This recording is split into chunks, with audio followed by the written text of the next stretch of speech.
tout à fait frappant, c'est qu'à l'issue de toutes les années de scolarité, moi j'avais fait des travaux avec des élèves de 3e, tous ces élèves avaient eu la même scolarité, dans les mêmes collèges, qu'ils soient de milieux favorisés ou de milieux défavorisés, mais en quelque sorte, en 3e, à l'issue de toutes ces années de scolarité, les élèves de milieux défavorisés, pas tous évidemment, mais quand même presque 70% d'entre eux dans les études que j'avais faites, étaient dans un petit lot de postures, alors que les élèves de milieux favorisés, eux, circulaient à 70% sur 4 ou 5 postures. Autrement dit,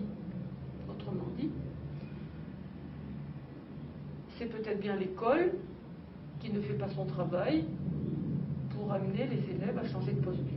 Si les autres de milieux favorisés, où on parle bien, où on circule, où on va dans des contextes socio-culturels différents, ont appris naturellement à aborder les tâches de manière différente parce qu'ils sont trempés, ils bougent, etc. Donc ils ont construit des postures cognitives et langagères multiples et diverses. Les autres à l'école ne les ont pas construites. Et toute la scolarité les a au contraire peut-être enfermés dans des postures scolaires. Tu vas à la ligne après 3 carreaux, tu répètes la consigne du maître, ça doit faire 3 lignes, etc. Ils ont été formatés, peut-être empêchés de penser aussi. Il n'y a pas eu d'espace suffisant. D'où après le questionnement de se dire, et les travaux en sont là actuellement, ils ne sont pas finis, de se dire est-ce que, où est l'effet maître, où est l'effet élève? Alors, ce que nous avons observé de manière, on va jamais dire de manière certaine, parce qu'en sciences humaines on ne peut pas dire les choses de manière certaine, mais ce que nous avons observé, c'est lorsque les enseignants sont massivement en posture de contrôle, évalue, contrôle, cadre, faut cadrer, on est en Z, faut cadrer, on contrôle, etc., etc., on a massivement des élèves en posture première, en posture scolaire. Ça ne réfléchit pas, ça ne pense pas. Et quelquefois ça refuse.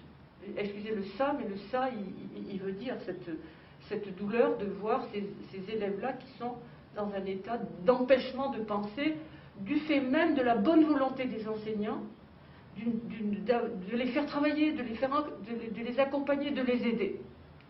Alors que lorsque on voit les mêmes enseignants dans des établissements difficiles se mettre en posture de lâcher prise, se mettre en posture d'accompagnement dans des dispositifs d'atelier ou autres, mais lâche prise, accompagne, laisse un espace de pensée aux élèves, eh bien on voit s'installer la posture réflexive aussi, et on voit s'installer la posture créative, et on n'a plus de posture de refus.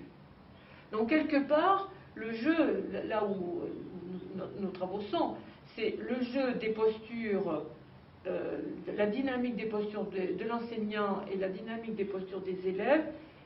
C'est une dynamique partagée, et ça n'est pas que de la responsabilité de l'enseignant, ni ça n'est pas que de la responsabilité des élèves.